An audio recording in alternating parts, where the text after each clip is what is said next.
کچھ عرصہ پہلے تک روس اور پاکستان کے درمیان دو طرفہ تعلقات تاریخی سرد مہری کا شکار تھی۔ اعتماد کا خسارہ یعنی امریکی اسٹریٹجک مقاصد کے لیے پاکستان کا تقریباً اندھا تعاقب اور روس کے ہندوستان کے ساتھ مسلسل مضبوط تعلقات، علاقائی حرکیات، باہمی طور پر خصوصی جغرافیائی، سیاسی اور جیو اکنامک تحفظات، اقتصادی ضروریات اور دونوں ممالک کی اسٹریٹجک ثقافت نے معمول کو متاثر کیا۔ لیکن اب عالمی سیاست شدید تبدیلی سے گزر رہی ہے اور اس کے نتیجے میں ہونے والی تبدیلیوں نے کئی ریاستوں میں پالیسی پر نظر ثانی کو متاثر کیا ہے۔ ہندوستان جو کبھی سوویت یونین کا قریبی اتحادی تھا اور بعد میں روسی فیڈریشن کا، اب اسے مغرب کے لیے سب سے قابل اعتماد اسٹریٹجک پارٹنر قرار دیا جا رہا ہے۔ تجارت، ٹیکنالوجی، تائیوان، شمالی کوریا اور بین الاقوامی مالیاتی اور سیاسی تنظیموں میں اثر و رسوخ رکھنے کے لیے سخت مقابلے پر مشتمل جاری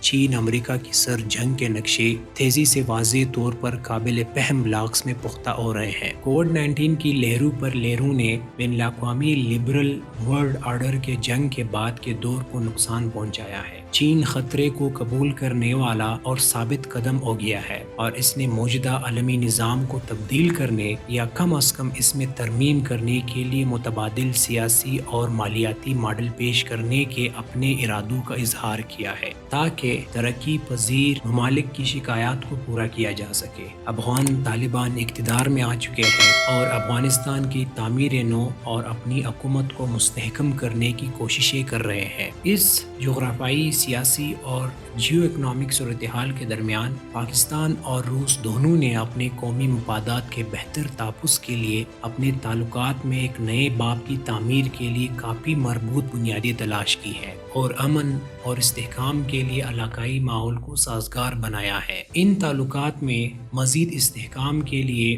تاریخ سے سبق سیکھنا ناگزیر ہوگا تاکہ کثیر الجہتی پلیٹ فارمز پر باہمی پائیدمند تعلقات اور اسٹریٹجک ہم آہنگی ہو۔ برصغیر پاک و ہند کی تقسیم ابھرتے ہوئے دو قطبی بین الاقوامی نظام کے پس منظر میں ہوئی۔ اس وقت تک یو ایس ایس آر اور امریکہ دونوں میں گہرا عدم اعتماد پیدا ہو چکا تھا اور وہ اپنے وسائل کو متحرک کر رہے تھے تاکہ ڈی کالونائز شدہ خود مختار ریاستوں کو اپنے اپنے دائرہ اثر میں آمادہ کیا جا سکے۔ پاکستان اور بھارت دونوں کو ایک سپر پاور کا انتخاب کرنا تھا اور دونوں نے اپنے مخصوص معاشی، سیاسی، جیو اسٹریٹجک اور بیوروکریٹک آلات کے تحت کام کیا۔ ہندوستان کو نسبتاً مستحکم سیاسی، اقتصادی اور سیکورٹی انفراسٹرکچر وراثت میں ملا اور اس نے فوجی اتحاد پر اسٹریٹجک خود مختاری کو ترجیح دی۔ دوسری طرف پاکستان جو کہ سیکورٹی، اقتصادی اور سیاسی چیلنجز پر قابو پانے کے لیے جدوجہد کر رہا تھا، نے مغربی بلاک میں شامل ہونے کا فیصلہ کیا۔ پاکستان نے 1956 میں کمیونسٹ مخالف جنوب مشرقی ایشیا ٹریٹی آرگنائزیشن سیٹو اور 1955 میں سینٹرل ٹریٹی آرگنائزیشن سینٹو معاہدے پر دستخط کیے۔ 1950 کی دہائی کے دوران یو ایس ایس آر کے علاقوں پر جاسوسی اور نگرانی کے لیے پاکستان نے امریکہ کو اپنی سرزمین پر فوجی اور انٹیلیجنس اثاثوں کے لیے رسد فراہم کی۔ نتیجاً یو ایس ایس آر نے جوابی کارروائی کی اور اقوام متحدہ کی سلامتی کونسل میں تمام مسائل بالخصوص کشمیر پر پاکستان کے خلاف ووٹ دیا۔ پشاور کے قریب فی اے ایف کیمپ وڈبیر سے اڑان بھرنے والے امریکی جاسوس طیارے U-2 کو مار گرانے کے بدنام زمانہ واقعے نے یو ایس ایس آر کی جانب سے مزید سخت رد عمل کا اظہار کیا اور امریکی جاسوسی کی سرگرمیاں غیر محدود رہنے کی صورت میں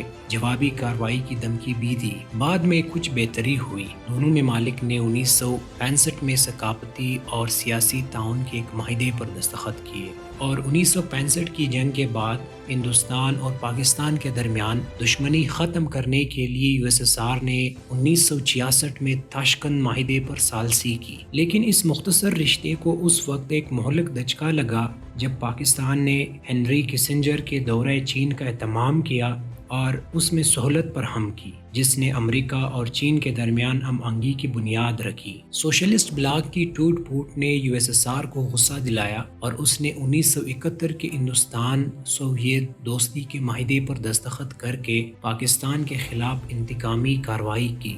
دوسرے لفظوں میں پاکستان نے چین امریکہ کے تعلقات میں سہولت کاری کی سب سے بھاری قیمت اپنے ٹکڑے کرنے کی صورت میں ادا کی۔ سقوط ڈھاکہ ایک اہم موڑ ثابت ہوا اور پاکستان نے اپنی دہائیوں پرانی مغرب نواز خارجہ پالیسی پر نظر ثانی کرنا شروع کر دیا۔ نتیجتاً بھٹو نے سوویت یونین کو پاکستان میں سرمایہ کاری کرنے پر راضی کرنے کا انتظام کر کے توازن کی کچھ علامت کو ختم کرنے کی کوشش کی۔ بھٹو کے اسلامی سوشلزم کے نعرے اور صنعتوں اور کاروباروں کی نیشنلائزیشن کی پالیسیوں نے ایک ورکنگ ریلیشن شپ بنانے کے لیے نظریاتی طور پر کچھ مشترکہ بنیاد فراہم کی۔ بھٹو نے دو طرفہ تعلقات کو معمول پر لانے کے لیے 1972 میں USSR کا دورہ کیا۔ پاکستان نے 1973 میں غیر ملکی عملے کے خلاف پاکستان کی علاقائی سالمیت کے تحفظ میں امریکہ کی ناکامی کے خلاف احتجاجاً سیٹو چھوڑ دیا اور 1979 میں سینٹو سے بھی دستبردار ہو گیا۔ 1979 میں یہ اقدامات USSR کو پاکستان میں سرمایہ کاری کے لیے راغب کرنے اور اعتماد کے خسارے کو پورا کرنے میں مددگار ثابت ہوئے۔ بھٹو کی غیر رسمی برطرفی اور ضیاء الحق کے مارشل لا کے نفاذ نے اسٹریٹجک حساب کتاب بدل دیا۔ افغانستان پر سوویت یونین کے عملے اور گرم پانیوں کے بڑے پیمانے پر بے بنیاد نظریات نے دو طرفہ تعلقات کو ایک بار پھر تصادم کی راہ پر ڈال دیا۔ ویتنام میں امریکہ کی ذلت آمیز شکست کا بدلہ لینے کے لیے ریگن ایڈمنسٹریشن کے فیصلے نے اچانک پاکستان کی جیو اسٹریٹجک اہمیت کو بڑھا دیا اور ضیاء کی حسابی پالیسی یا مجاہدین کو مسلح کرنے، تربیت دینے، بھرتی کرنے اور پناہ دینے نے مغربی ممالک کی نظروں میں پاکستان کی اہمیت کو مزید بڑھا دیا تاکہ پراکسی وار کے ذریعے سوویت یونین کے وسائل کو ضائع کیا جا سکے۔ امریکہ کے لیے پراکسی جنگ لڑنے میں پاکستان نے جو اہم کردار ادا کیا، اس نے قدرتی طور پر سوویت یونین کو ناراض کیا کیونکہ افغان جہاد نے اس کے ٹوٹنے میں اہم کردار ادا کیا۔ اس لیے پاکستان اور روس دونوں نے ایک دوسرے کے ٹکڑے کرنے میں بالواسطہ کردار ادا کیا ہے۔ یہ وہ تاریخ ہے جس نے دو طرفہ تعلقات کو طویل عرصے سے خراب کیے رکھے ہے۔ 1990 کی دہائی کے اول میں کریسلر ترمیم نے پاکستان کے لیے امریکی اقتصادی اور فوجی امداد پر پابندی لگا دی اور پاکستان کی حیثیت کو موسٹ الائیڈ الائی سے موسٹ سیکشنڈ الائی کر دیا۔ لہٰذا فوجی اور دفاعی ساز و سامان کو جدید بنانے کی اپنی ضرورت کو پورا کرنے کے لیے پاکستان نے روس سے رابطہ کیا، لیکن روس اپنے دہائیوں پرانے اسٹریٹجک پارٹنر یعنی ہندوستان کی قیمت پر پاکستان کے ساتھ تعلقات قائم نہیں کر سکتا تھا۔ پاکستان کی افغان طالبان کی کلی حمایت روس کی براہ راست مخالفت میں کھڑی تھی۔ ناردرن الائنس کی ہندوستانی اور ایرانی پشت پناہی جس نے دو طرفہ تعلقات میں مزید تلخی پیدا کی۔ 1900 کی دہائی کے آخر اور 2000 کی دہائی کے اول میں روس نے پاکستان پر چچنیا اور کوکسس میں دہشت گردی کی سرپرستی اور اس کی حوصلہ افزائی کا الزام بھی لگایا۔ یہ برف 2003 میں پگھل گئی جب صدر مشرف نے روس کا دورہ کیا اور چچنین مسئلے کو روس کا اندرونی معاملہ قرار دیا۔ اس کے نتیجے میں پاکستان نے اس وقت چچنین مجاہدین کو جو بھی سیاسی یا اخلاقی حمایت کی پیشکش کی تھی اسے واپس لینے کا فیصلہ کیا۔ 21ویں صدی کی پہلی دہائی کے دوران دو طرفہ تعلقات کم و بیش تناؤ کا شکار رہے اور مختلف جغرافیائی سیاسی مقاصد کے لیے یرغمال رہے، لیکن 2010 میں پاکستان اور روس کے درمیان تعلقات میں نمایاں بہتری دیکھی گئی۔ امریکہ کے ساتھ پاکستان کے تعلقات ایک کے بعد دیگرے کئی واقعات کے بعد چٹان سے ٹکرا گئے، جیسے کہ ایبٹ آباد میں امریکی بحریہ کے سیلز کے اتو اسامہ بن لادن کا قتل، CIA کے آپریٹو ریمن ڈیوس کے اتو 2 پاکستانیوں کا سرد خون اور نیٹو کی قیادت میں سلالہ چیک پوسٹ کی تباہی جو افغانستان کی سرحد پر ایک چوکی ہے جس میں 28 پاکستانی فوجیوں کی شہادت ہوئی۔ نتیجے میں پاکستان کی امریکہ سے دوری نے روس اور چین دونوں کو قدم رکھنے کے لیے کچھ جگہ فراہم کی اور انہوں نے پاکستان کے ساتھ اسٹریٹجک تعلقات استوار کرنا شروع کر دیے۔ اس حوالے سے سال 2014 ایک اور اہم موڑ ثابت ہوا۔ اس سال روس نے جزیرہ نما کریمیا کا الحاق کیا اور اس کے نتیجے میں مغرب کی طرف سے عائد پابندیوں کی وجہ سے اسے شدید نقصان اٹھانا پڑا، یہاں تک کہ اسے G8 سے بھی نکال دیا گیا۔ قدرتی طور پر اس نے نئے سیکورٹی اور اقتصادی شراکت داروں کو تلاش کرنے کے لیے مشرق کی طرف دیکھنے کا فیصلہ کیا اور یورپی یونین سے اپنی معیشت کو ڈی کپلنگ کرنے کی کوشش کی۔ پاکستان بڑی منڈی اور غیر تسلی بخش دفاعی ضروریات کی وجہ سے ایک منطقی آپشن تھا۔ روس نے پاکستان پر اشروں پرانی اسلحے کی پابندی ختم کر دی۔ اس طرح اسلام آباد کو روسی فوجی اور دفاعی ساز و سامان کے اصول میں مدد ملی۔ روسی وزیر دفاع نے 45 سال بعد پاکستان کا دورہ کیا اور دونوں اطراف نے انسانی اسمگلنگ، منشیات کی اسمگلنگ، دہشت گردی پر قابو پانے کے لیے باہمی تعاون کو بہتر بنانے کے لیے مشترکہ بحری مشقیں شروع کیے۔ 2016 سے پاکستان اور روس کی مسلح افواج دوستی یا درزبہ کے بینر تلے سالانہ مشترکہ فوجی مشقیں کر رہی ہے۔ 2018 کے بعد سے دو طرفہ تعلقات میں توسیع ہوئی ہے، جس میں فوجی تعاون اور امداد کے علاوہ بہت سے شعبوں کو شامل کیا گیا ہے: توانائی، انسداد دہشت گردی، انسداد منشیات، معیشت، دفاع، سائبر سیکورٹی، انفارمیشن اور کمیونیکیشن ٹیکنالوجی وہ شعبے ہیں جنہوں نے دونوں ممالک کی توجہ اپنی جانب مبذول کرائی ہے۔ دفاعی تعاون پاکستان اور روس تعلقات کی بنیاد بن چکا ہے۔ 2014 میں دو طرفہ دفاعی تعاون کے معاہدے پر دستخط کے بعد سے دونوں فریقوں نے دفاعی تعاون کو مضبوط بنانے میں قابل تعریف پیشرفت کی ہے۔ پاکستان پر ہتھیاروں کی پابندی ختم کرنے کے روس کے فیصلے نے بعد میں $153 ملین مالیت کے 4 Mi-35 ہیلی کاپٹروں کے معاہدے پر دستخط کرنے میں مدد کی۔ یہ فوجی اثاثے 2018 میں پاکستان کو فراہم کیے گئے تھے۔ پاکستان کی عسکری قیادت نے مزید 20 ایسے ہیلی کاپٹرز کی خریداری میں اپنی دلچسپی کا اظہار کیا۔ بعد ازاں دو طرفہ دفاعی تعاون میں توسیع ہوئی، جس میں فوجی تربیت، انٹیلیجنس تعاون، مشترکہ مشقیں، دفاعی صنعتی پیداوار،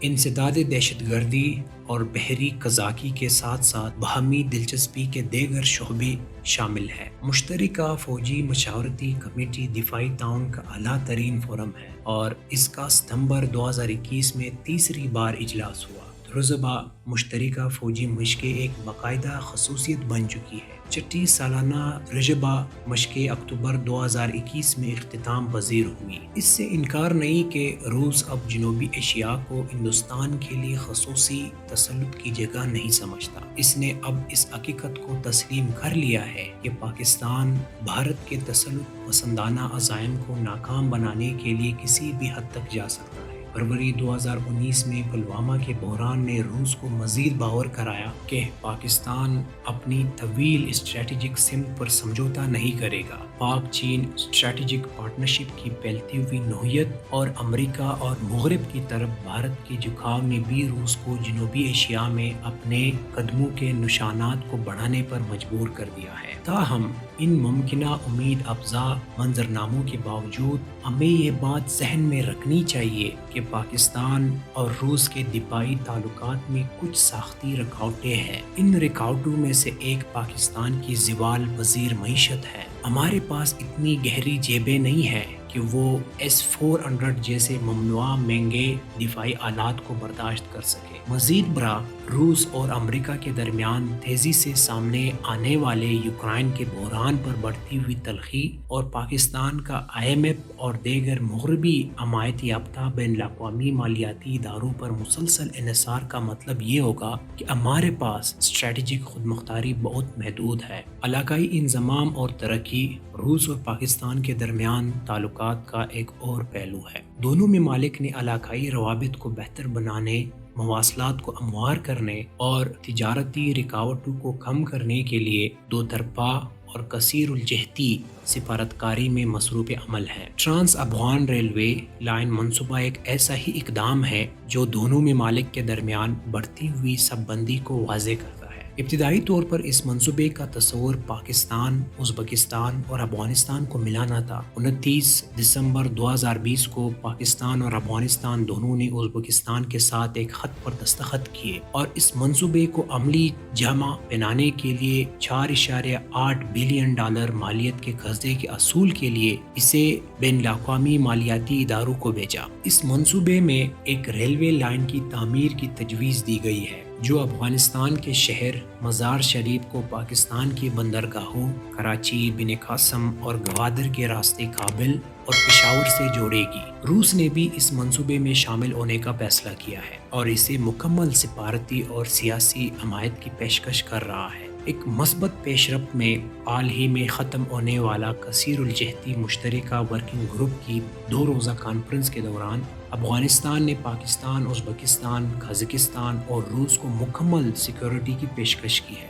گیج سسٹم کی عدم مطابقت نے طویل عرصے سے علاقائی انضمام کو متاثر کیا ہے۔ مختلف ممالک کی طرف سے استعمال کیے جانے والے مختلف گیج کا مطلب ہے کہ ہر قومی سرحد پر ڈرائی فورٹ کے بنیادی ڈھانچے کی ترقی بشمول کرینیں دستیاب نہیں ہیں، کیونکہ مختلف ٹرینوں پر کارگو کو دوبارہ لوڈ کرنے کے لیے سرحد پار نقل و حرکت کی ضرورت ہوتی ہے۔ لہٰذا اس لاجسٹک معذوری کو دور کرنے کے لیے روس کی شرکت سے اس منصوبے کی جلد تکمیل کی راہ ہموار ہوگی۔ اس منصوبے کی تکمیل سے اندازہ لگایا گیا ہے کہ روس سے کراچی تک مال برداری کے لیے درکار وقت 16 سے 18 دن رہ جائے گا اور ازبکستان سے کراچی تک مال بردار ٹرینوں کو وسطی ایشیا سے سامان برآمد کرنے میں 8 سے 10 دن لگیں گے۔ ان لینڈ لاکڈ ممالک کو ان ممالک کے مقابلے میں 2 سے 3 گنا زیادہ ٹرانسپورٹ اور ٹرانزٹ لاگت ادا کرنی پڑتی ہے جو مواصلات کی سمندری لائنوں تک مفت رسائی رکھتے ہیں۔ سینٹرل افریقن ریپبلکس اس منصوبے کے ذریعے ریلوے کے انفراسٹرکچر کو بہتر بنا کر اپنے قیمتی وسائل کو بچا سکتی ہے اور پاکستان ان لینڈ لاک ممالک کے لیے ٹرانزٹ ٹریڈ میں سہولت فراہم کر کے بڑے پیمانے پر ریونیو بھی کمائے گا۔ ٹرانس افغان ریلوے پروجیکٹ یقیناً پورے خطے کے لیے فائدہ مند ثابت ہوگا اور علاقائی امن اور ترقی کے لیے انتہائی ضروری اقدام ہوگا۔ سائبر سیکیورٹی اور معلومات دو طرفہ تعلقات کے ایک اور ستون کے طور پر تیزی سے ابھر رہی ہے۔ اس سے انکار نہیں کیا جا سکتا کہ سائبر سیکیورٹی بہت سے ممالک کے لیے ایک سنگین دردسر بن چکی ہے، خاص طور پر 5ویں نسل کی جنگ کے ظہور نے بہت سے ممالک کو فزیکل اور ڈیجیٹل اسٹریٹجک کوششوں کو لاحق خطرات کے بارے میں خوفزدہ کر دیا ہے۔ قومی سلامتی کے مشیر موئیدی یوسف نے 2 دسمبر 2021 کو اپنے روسی ہم منصب کے ساتھ گہرائی میں بات چیت کی۔ توانائی، دفاعی تعاون، انسداد دہشت گردی،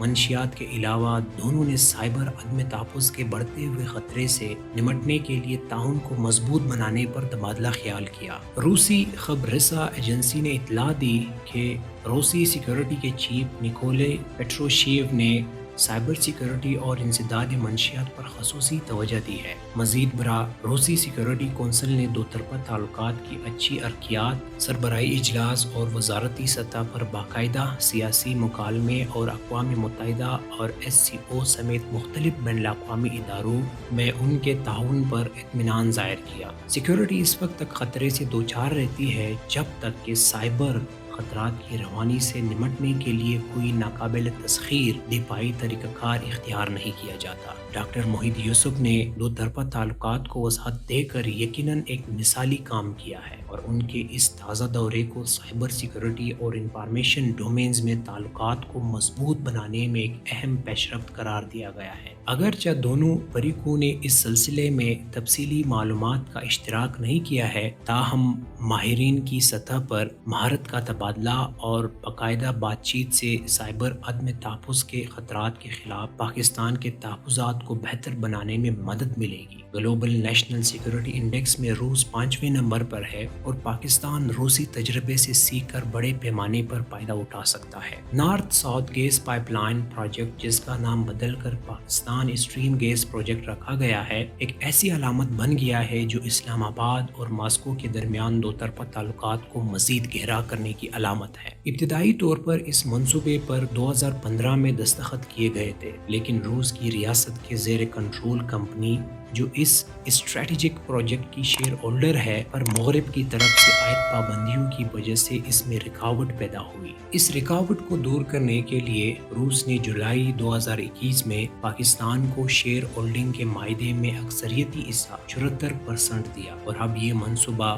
2023 تک مکمل ہونا ہے۔ Pakistan stream gas pipeline کے $3 بلین کے منصوبے سے اسلام آباد کو کراچی اور گوادر کے LNG ٹرمینل سے لاہور تک قدرتی گیس کی 16 بلین کیوبک فٹ ترسیل کو محفوظ بنانے میں مدد ملے گی۔ 1960 اور 1970 کی دہائیوں میں oil and gas development company اور پاکستان اسٹیل میلز کی ترقی کے بعد PSGP منصوبہ پاکستان میں روس کی سب سے بڑی سرمایہ کاری ہے۔ روس پاکستان اقتصادی تعاون صرف گیس پائپ لائن کی تعمیر تک محدود نہیں ہے، دونوں فریق مختلف کاروباری مواقع تلاش کر رہے ہیں۔ اطلاعات ہے کہ روس نے LNG پر مبنی تیرتے پاور پلانٹس کی تعمیر، پاکستان کو گیس کی فراہمی، دبئی کے راستے براہ راست پروازیں دوبارہ شروع کرنے، پاکستانی ریلوے کے لیے جدید لوکوموٹیو تیار کرنے میں گہری دلچسپی ظاہر کی ہے۔ اور سب سے اہم بات یہ ہے کہ روس نے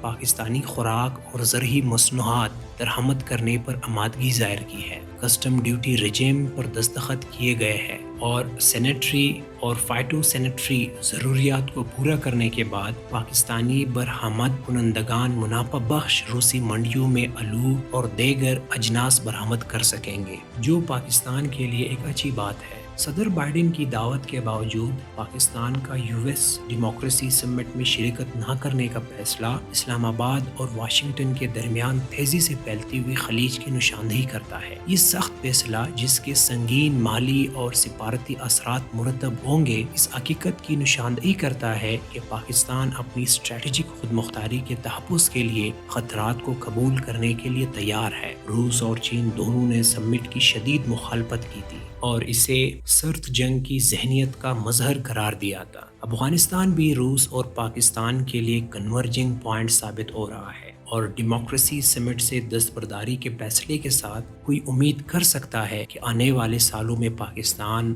روس اور چین کے درمیان تعلقات مزید مضبوط ہوں گے۔ دوستو، اگر آپ کو ہماری ویڈیو اچھی لگی ہے تو کمنٹ سیکشن میں ضرور بتانا۔ شکریہ۔